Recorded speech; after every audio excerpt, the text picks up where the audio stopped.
Alors donnez-moi celui-ci, Isaïe. 9,6. Je veux lire. D'accord. Où est-ce mon fils? Faire. Vous avez un fils? Il est là. Où? Par ici. Quoi de neuf, mec? Quel est son prénom? Aboubacar. Aboubacar. Tu veux venir? Venez ici. Tenez-vous ici. Quoi de neuf, mec? Ravi de vous rencontrer. Je suis Avri. Je ne suis pas Paris. Quel âge a-t-il? 15? 15. Waouh, d'accord. C'est exactement ce que je disais. Très bien, alors. Isaïe 9, 6. Fausse prophétie, toi, Est-ce que vous pourriez voir ce qu'il en est? vous voyez. Je vous ai bien compris. Homme. Bon, alors, il est dit, car un enfant nous naîtra, un fils nous sera donné, et le gouvernement reposera sur ses épaules. Et on l'appellera conseiller merveilleux, Dieu puissant.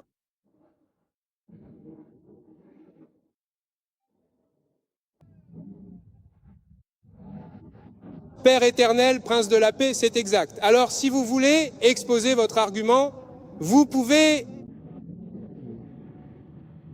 Appelez Dieu un enfant. C'est la première fois pour moi. Oh mon Dieu. OMS, Dit-il, toi, vous n'avez pas écrit ça? Appelez Dieu un enfant. il peut venir sous la forme d'un enfant? C'est un blasphème. Comment? Appelez Dieu un enfant. Si Dieu le dit, il va venir. Pour... Appelez Dieu un enfant. Si Dieu dit qu'il va faire cela, dis, Dieu un enfant. si mon Dieu dit, et tout le monde, je vais venir sous la forme d'un garçon humain, Oui, en tant qu'humain. Oui. est-ce que je peux? Je n'ai pas dit non, mais ça tu ne le fais pas. Appelez ton Dieu un enfant. Ça, c'est... Un autre problème. S'il dit qu'il vient de cette façon, qui suis-je? Pas de problème. Et Serais-tu d'accord que si Dieu révèle qu'il va venir sous la forme d'un garçon, d'un enfant, serais-tu d'accord avec ça? Ce serait blasphématoire de dire non, Dieu, tu ne feras pas ça. s'il dit ça, non. S'il dit ça, si c'est l'inverse, Sinon, c'est une bénédiction. oui, je t'aime bien. Car un enfant nous est né, un fils nous est donné. Un enfant est né. Est-il déjà né ou pas encore, hein? Pas encore à ce moment-là. Qu'a dit le verset? L'enfant est né, oui ou non? Oui, c'est un langage prophétique. Un langage prophétique. Si je m'exprime ainsi, peut-être que je me rendrai directement chez vous. Car c'est précisément de cette manière que je m'y suis pris. Donc, ça s'appelle... Un langage prophétique. Ouais. Laisse-moi t'aider. Ça s'appelle le parfait prophétique. Donc, très souvent, tu vois dans la Bible que lorsqu'il s'agit de prophétie, Dieu parle souvent au présent. Comme si c'était déjà arrivé, parce que ça va arriver, puisque Dieu l'a dit. Donc, C'est le but prophétique. ouais, je comprends. Mais ton Dieu, il y a un verbe, quelque chose doit arriver. Il existe un verbe pour décrire le futur, n'est-ce pas? Il y a quoi? Il existe un verbe pour décrire l'avenir. Oui ou non? Je veux dire, vous pouvez, mais... Il y serait. Entendu. Mon frère, celle-ci est en anglais clair. Le présent est présent pour moi. L'avenir est un Avenir? pour moi. Êtes-vous d'accord? Je sais, mais d'accord. Vous comprenez mes explications, pas vrai? Un enfant est né. D'accord. Avez-vous compris ce que j'ai dit? Qu'est-ce que vous avez dit? La perfection prophétique. Vous avez dit, si, comme dans votre Bible, Dieu utilise aussi un prophète à venir pour accomplir son destin. Je susciterai un prophète parmi vous. Attendez. Dans votre Bible, y a-t-il des prophéties que Dieu utilise? Futur. Futur. Oui. Il y a... Prophétie où Dieu utilise le présent. Bon, je veux dire... Alors, que diriez-vous si quelqu'un vous disait que cet enfant était déjà né à l'époque d'Isaïe? Ils auraient tort. Pourquoi aurait-il tort? Les... Juifs disent, j'ai le commentaire, la Bible, C'est ça, ouais, il a dit. Ce Temps. était né.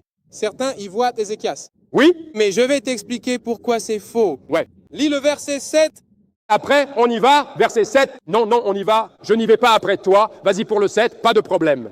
Donc maintenant, les gens qui disent que cet enfant est déjà né, la Bible précise clairement que cet enfant est déjà né. C'est clair? Il est déjà né? Non. Mon frère. C'est le futur. Mais dire que l'enfant est déjà né et que Dieu a dit, c'est encore le futur. Donc, par exemple, Bon. laisse-moi te montrer ça. Ouais, c'est exactement le même livre. Regarde bien. Dieu dit ici qu'il y aura, il y aura, il y aura, et il y aura encore. Plus de tristesse pour elle qui était dans l'angoisse. Autrefois, Oui, je vois ce que tu veux dire. D'accord. Dans les temps anciens, il a traité avec mépris le pays de Zabulon et le pays de Nephtali, mais plus tard, il le glorifiera par la route de la mer, de l'autre côté du Jourdain, la Galilée des gentils. C'est une prophétie, mais il utilise à la fois le futur et le présent. Il fait cela plusieurs fois. À de nombreuses reprises. Laissez-nous. Revenez en arrière de 6 secondes. Alors maintenant, où est le 6 ici? Il suffit de faire défiler un peu vers le bas. Veux-tu que je le surligne pour toi? Ouais, très bien. Merci. Ce garçon. Tu sais, je t'aime trop. C'est ce que je pensais. Car un enfant nous est né. Un fils nous a été donné. Et le gouvernement sera rétabli. Sur son épaule. Splendeur. C'était le gouvernement. Ça le sera. Il est écrit, sera. Donc maintenant, ce n'est pas encore accompli. Ça l'est. Alors, regarde, quand il a dit cela, c'est une prophétie. Donc, quand Jésus est venu, n'est-ce pas, c'est le Fils qui est né. Donc maintenant, le Fils est venu. Et ensuite, le gouvernement, qui est le royaume de Dieu, est placé sur lui. Et il règne en ce moment même au ciel. Il sera assis à la droite du Père et il instaurera ce royaume sur terre. Je me demande si, à la venue de Jésus, le gouvernement reposait sur ses épaules. Cela n'a pas été établi. Il n'est pas encore. Elle se tenait sur son épaule. Ne l'était pas. C'était sur son épaule, mais ce n'est pas encore totalement établi. N'était pas encore pleinement établi lorsqu'il l'était. Écoutez, il est écrit que l'expansion de son gouvernement sera sans fin, n'est-ce pas? Ce qui signifie que son gouvernement se développe. Point de départ. Commencer petit, grandir grand. Ouais. Je viens à vous maintenant. À l'époque de Jésus, lorsque Jésus était sur terre, le gouvernement, Jésus régnait-il à ce moment-là? Oui, il est le roi. À l'époque où Jésus marchait sur la terre, en marchant sur la terre, il dit littéralement, avant sa résurrection. Voici ces mots. Pré-résurrection. Oui, je vous explique. Oui. Il dit, mon royaume n'est pas de ce monde, n'est-ce pas? Donc, même lorsqu'il marche sur la terre, il est le roi. Même lorsqu'il entre à Jérusalem sur un âne, ils disent Hosanna, Hosanna, le fils de David, parce qu'il est le roi. C'est le Messie qui règne.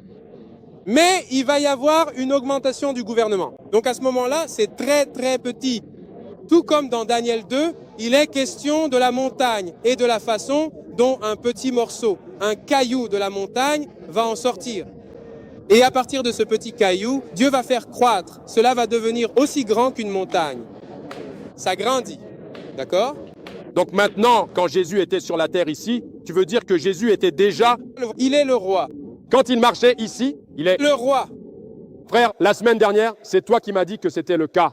Après la résurrection de Jésus, Jésus a reçu l'autorité. Bien sûr. Dis-moi celle-ci. Après la résurrection de Jésus... Il restait pourtant roi. Dis-moi. Il est toujours roi. Tu as dit que tu m'as dit qu'il a tout mis là. Et maintenant, il est venu. Jésus est venu maintenant ici. Qu'est-ce que cela veut dire? Ce que je veux dire, c'est qu'il n'est pas qui il est. Non. Par exemple, je te connais. Tu n'es pas qui tu es. Si tu es vraiment qui tu es, là, maintenant, tu ne peux absolument pas être vide. Et maintenant, tu ne peux plus être vide. Il prend cette couronne, le trône, va au village et commence à travailler à la ferme. Est-il roi? Oui. Mais il a mis de côté son autorité et sa majesté royale. Donc celui-là est maintenant là. Il n'a aucune autorité sur qui que ce soit.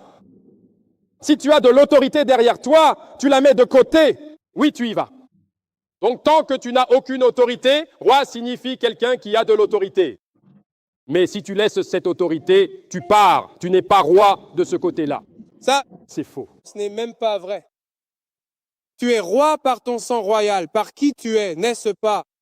Donc, par exemple, as-tu déjà entendu parler du roi légitime dans certains royaumes? Oui. Où il y a eu des gens qui ont usurpé, qui ont pris la place de la famille royale légitime. Et donc, tu as un enfant qui est le souverain légitime. C'est le vrai roi. Mais dans son royaume actuellement, il n'a pas d'autorité sur le gouvernement. Il est en réalité le roi. Oh, oui. Juste lui pour être roi, donc il est... Pas parce que son père est mort, il est le roi légitime. Cet enfant, ou peu importe qui est cette personne, disons que son père est mort, c'est le vrai roi. Cependant, ils ne l'ont pas reconnu ou ils ne lui ont pas donné, tu sais, les droits. Tu sais pourquoi mon royaume n'est pas ici? C'est le royaume Son chemin est au ciel, et puis le royaume de Jésus lui a été donné. Si Jésus est Dieu, il est déjà roi au ciel, donc il n'y a aucune raison que le royaume lui soit donné à nouveau au ciel, c'est impossible. Alors maintenant, s'ils peuvent, Vois pourquoi c'est un problème? c'est quoi le problème? Parce que tout ce dont tu parles, c'est que Jésus hérite du royaume, n'est-ce pas? Le fait que ce royaume lui soit donné par le Père ne veut pas dire que ce n'est pas le sien. D'accord, juste comme, par exemple. Laisse-moi te montrer pourquoi c'est un problème, Denis. Le royaume lui fut donné. D'accord, mais d'accord. Ça lui a été donné. Ça va se retourner contre toi. Ouais. Dans le Coran, il est explicitement mentionné qu'Allah recevra en héritage toute la surface de la terre. C'est ça! Et qu'Allah va tout hériter. Et qu'il est appelé le meilleur des héritiers. Hériter de quelque chose signifie que tu le reçois. C'est ça. Est-ce que tu dirais, et je sais que tu ne le ferais pas, mais est-ce que tu dirais que parce qu'Allah reçoit la terre, reçoit nos âmes, reçoit les cieux, reçoit tout, il en hérite? Cela signifierait-il qu'Allah n'en était pas le propriétaire? Droite. Même s'il en hérite et le reçoit. De la même manière, Jésus a reçu le royaume, il a reçu l'autorité. Cela ne signifie pas qu'il ne l'a jamais possédé. Je suis... À venir, n'utilisez pas encore le Coran. J'ai expliqué la Bible. Je m'en occupe actuellement. Original. Coraniste. Je m'en occupe actuellement. Oui? Jésus est Dieu. Oui. Et alors Dieu est prêt, roi? Oui. Dire à Dieu que le royaume a été donné à Dieu, cela me paraît aujourd'hui contradictoire. Dieu est prêt, roi. Si vous dites maintenant de lui donner le royaume ici, c'est une autre histoire. Mais donner le royaume à Dieu au ciel, qui y règne déjà, c'est une autre affaire. Alors, diriez-vous? Oui. J'arrive? Attendez! Donc, si j'évoque le Coran, c'est parce qu'il faut être cohérent. Alors, diriez-vous que le Coran se contredit lorsqu'il affirme qu'Allah est le propriétaire de toutes choses, tout en mentionnant qu'il reçoit des choses? Mon frère, quand j'aurai fini ceci, n'oublie pas, je t'expliquerai cela plus en détail. Quoi? Je me concentre sur celui-ci maintenant. C'est ma première. Non, je me concentre sur celui-là. Je sais, mais c'est le... Notez. Si tu veux tomber, tu cherches juste le Coran. Vous soutenir, pour que vous ne tombiez pas. Non. Denis, je ne pense pas qu'il y ait contradiction. Mais si tu insistes... Si Dieu est roi au ciel, pour donner le royaume, afin que Dieu soit à nouveau roi, ou que le royaume soit donné à Dieu dans le même ciel, et Dieu est déjà roi au ciel, pour moi c'est une contradiction. On passe. Non, tu ne peux pas juste dire « on passe ». Je veux savoir. On reste ici depuis longtemps maintenant. D'accord, donc si tu dis que c'est une contradiction, ce avec quoi je ne suis pas d'accord. Parce que, regarde, voici la raison pour laquelle je parle du Coran. Je t'ai expliqué, je t'ai donné ma position à ce sujet sur pourquoi ce n'est pas une contradiction. Mais tu insistes pour dire que c'est une contradiction. Donc maintenant, pour te le faire comprendre, je te montre comment. Si tu dis que c'est une contradiction, tu dois être cohérent et dire que c'en est une. Pour Allah, qui possède déjà toutes choses, Ah déjà, autorité, il reçoit. Oui, si lui, il y a un, vous voulez dire, le point que vous soulevez, si j'ai raison selon vous, et de mon côté aussi, j'ai tort. Donc si je comprends bien, nous avons tous les deux tort. si... Vous créez ça, moi. Dis J'y viens maintenant. non. Écoutez, je viendrai, je vous comprends. Vous répétez cela plusieurs fois, 2, 3 fois. Êtes-vous d'accord? Je vous le dis, je viendrai. Après celui-ci, je viendrai. Attendez. Non. Attendez, maintenant. Faire, C'est contradictoire? parce que je me concentre sur ça. Je sais, alors êtes-vous d'accord pour dire que l'héritage d'Allah est contradictoire? Voici celui-là. Non, Après celui-ci. Non, oui, après notre arrivée ici. non, Oui, attends-moi. non, Dire après. Parce que oui. Laissez-moi partir. non. Ah, mon frère, toi. Sache que je t'aime. Non. C'est mon tour. C'est mon tour. Votre tour arrive. C'est mon tour. Je vois ta sœur. Ouais. C'est à toi. Il semble que vous ayez apporté un certain... Effet boomerang. C'est bon. Après être arrivé à celui-ci. Se détendre. Après être arrivé à celui-ci. Ainsi, son nom sera désormais merveilleux consulaire. Dieu Tout-Puissant. Il s'appellera Wonderful Consular. Montrez-moi celui-là. Là où Jésus a été appelé. Nous en suivons un. Là où Jésus était appelé le consul merveilleux. Messieurs, chrétiens, considérez-vous Jésus comme votre merveilleux conseiller? Oui, cette prophétie doit s'accomplir. Pas dans le livre, mais dehors. Tais-toi sur ce livre. En dehors du livre. Ouais. En dehors du livre. Remarquez encore une fois, les gars, mon Dieu, Tout ceci que vous voyez. rien de tout cela ne doit... Laisse-moi. Expliquez-moi ça, laissez-moi vous l'expliquer. Ces choses se produisent et sont prophétisées avant même que quoi que ce soit ne soit écrit. Oui. Et ainsi, lorsque les chrétiens ou les croyants reconnaissent Jésus comme le Dieu Tout-Puissant, Ouais. la merveilleuse conseillère, cela n'a pas besoin d'être écrit dans le texte pour que la prophétie s'accomplisse. Donc pour que la prophétie s'accomplisse, si elle n'a pas besoin d'être écrite, comment puis-je savoir qu'elle s'est accomplie? Je ne suis pas là. Comment? Puis-je le savoir? Je vais. Dis-le. Puis-je répondre? Et toi alors? Oui. Voici comment reconnaître qu'une prophétie s'accomplit même si elle n'est pas écrite dans le livre. Toi, Habitez-y. Vous vivez une époque où cette prophétie s'accomplit jour après jour. Il existe des chants qui célèbrent littéralement Jésus comme notre merveilleux conseiller, notre Père éternel, le Dieu Tout-Puissant. Vous vivez dans une prophétie.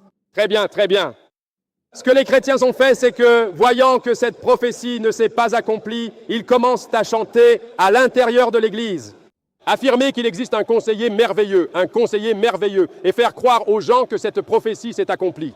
C'est ce que dit cet homme. Il constate que la prophétie ne s'accomplit pas par écrit. Alors chantons, parlons. Partout, Jésus est un merveilleux consul, C'est ainsi qu'il agit. Passons maintenant au deuxième point. Une question? Quoi? Le point que j'aime trop, Je sais, mais attends, c'est important. Oui. D'accord. Disons par exemple, Prenons par exemple le cas suivant. Pour illustrer ce point précis, disons que si Muhammad avait fait une prophétie selon laquelle les Romains allaient vaincre les Perses, comment ces gens sauraient-ils si la prophétie s'est accomplie? Comment le saurait-il? Mais comment nous, musulmans, savons-nous si la prophétie s'est accomplie? C'est la bonne question. L'autre, je m'en fiche. Qu'est-ce que ça peut me faire? Comment pouvons-nous, musulmans, savoir que cette prophétie s'est accomplie? C'est la bonne question. En dehors de ça, peu importe. Alors maintenant, laisse-moi continuer. Donc si ton Coran donne... La prophétie. Attends, si ton Coran donne une prophétie et n'écrit pas l'accomplissement de cette prophétie, alors ce n'est donc pas une prophétie? Absolument tout ce que le Coran dit à propos des Romains s'est intégralement accompli au fil du temps. Comment? Le sais-tu? Ça me convient. Donc si je t'adresse cela, la prophétie qui s'est accomplie en dehors de la Bible, nous y reviendrons. En dehors de la Bible, si vous prouvez que je deviendrai chrétien, nous conclurons un accord après cela. Mais si cela ne s'est pas accompli en dehors de la Bible, que direz-vous alors? Permettez-moi de le dire maintenant. Que nous apporte le Coran, cette prophétie accomplie? Après viendra. Alors voilà la question. Après Adam. Merci. Viens. Sur? Denis. Le dernier après maintenant. D'accord. Désormais, on l'appellera Oh, d'accord. Père éternel. Quoi? c'est ça. Nous devons y aller. Jésus sera-t-il appelé Père éternel? Chrétien, Ouais, prends ça. Jésus est-il le Père? vous considérez Jésus comme votre Père éternel? Ouais. Frère, tu as mis celle-ci devant ma caméra. Ouais. Êtes-vous chrétien? Je sais. Alors maintenant, Jésus est-il le Père? Oui. Est-ce que Jésus... Est-ce que c'est le Père? Il l'est. Le Père de l'éternité. Il n'est... Pas le Père céleste. Or, Il est notre Père de l'éternité, c'est-à-dire qu'il est la source de la vie éternelle. votre Bible dit-elle qu'il est le Père? Oui. Père de la vie éternelle? Oui, c'est ça. Donc, Conseiller formidable. non. Toi, Tu vois, tu utilises encore l'Ancien Testament. vous demandez d'où ça vient? Non. Dans le Nouveau Testament. Tout de suite, Du NT. le nom de Jésus manque. D'accord. Vous savez, le nom de Jésus n'y figure pas. Bon, Vous appelez donc Jésus le Père maintenant? d'accord, je peux vous montrer? Et, tu vois, frère, maintenant, qui appelle Jésus le Père? Je peux vous montrer? Oui, Qui appelle Jésus Père? Jésus est Le Père? le Père éternel. Jésus est le Père. Mais il n'est pas le Père. Il dit que Jésus est tout. Il dit même que Jésus est la mère. Il est tout. Il est... Celui que l'on appelle le... Mère? Mon roc, c'est mon médecin. Ouais. Il est mon conseiller, il est ma force, il est mon bouclier. Il... Il me donne de l'ombre contre le soleil. C'est mon fils, celui qui m'illumine. Jésus est-il votre mère? Jésus est-il votre mère? Jésus représente tout pour nous. C'est votre mère? Il prend soin de moi plus qu'une mère. Il en est un. Père pour les orphelins, une mère pour ceux qui n'ont pas de mère. Il est tout. Il est tout. La Bible a-t-elle dit cela? La Bible a-t-elle dit cela? Jésus a-t-il dit cela? Et la Bible dit, Jésus est la mère des orphelins. il dit, je suis celui qui suis. Je serai ce que je serai. Tu prêches pas le. Sois ce que je dois. Pas de prêche biblique. Je prêche. Cependant, vous ne l'êtes pas. Jésus est-il votre mère? Jésus l'est. J'ai une mère. S'il me fallait une mère, il pourrait être une mère pour moi. Si j'ai besoin d'un père, c'est lui le père de... Moi. C'est Jésus qui a tout accompli. Jésus accomplit tout. Jésus est-il un homme ou une femme actuellement? Ça veut dire quoi? Droite. Pas lui. C'est tout à fait sensé. Allez, il a dit que Jésus est tout. Jésus est tout pour eux. Jésus est le. Sa propre mère à lui. Moi. Homme, qu'est-ce que ça veut dire? Non. Regardez, on demande si Jésus est un père. Droite. Où est Jésus? Les pères. John. John, lis ça. Vers la droite. Éphèse est le père. Il est père. Il est père. Oui, montre-moi ça. Très bien. Un père, Père. Un père. D'accord? pas un père. C'est différent. Un père, voilà un père. Oui, oui, je vais me le montrer maintenant. Un père, aucun problème. Oui, le père. Quoi? Montrez-moi ça. C'est exact, numéro 1. Oh oui, c'est bien cela. Aucun problème. Je fais ma première déclaration. Nous apprenons chaque jour. Voilà donc ce que Jésus dit à ses disciples. John 13. Cher monsieur John, Chapitre 13. 13. Où? 33. D'accord. Donc Jean, chapitre 13, verset 33. Je vais commencer par le verset 31 pour le contexte. D'accord? Bon sang, j'y sais. Ouais. Allez, mec. Est-ce que ça vous pose problème? D'accord. D'accord. Tout est emporté par le vent.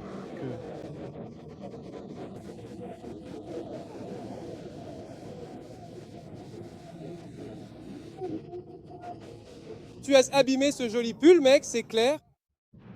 Donc lorsqu'il fut sorti, Jésus dit, il parle maintenant à ses disciples.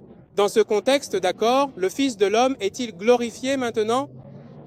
Dieu est-il glorifié en lui? Si Dieu est glorifié en lui, Dieu le glorifiera aussi en lui-même et le glorifiera immédiatement. Petits enfants, je suis encore avec vous pour un peu de temps. Vous me chercherez comme je l'ai dit aux Juifs. Maintenant, je vous le dis, là où je vais, vous ne pouvez pas venir. Ainsi, Jésus a appelé ses disciples ses enfants, montrant qu'il est un Père pour nous. Père éternel, source de notre vie éternelle. Mais il n'est pas la personne du Père céleste. À tout.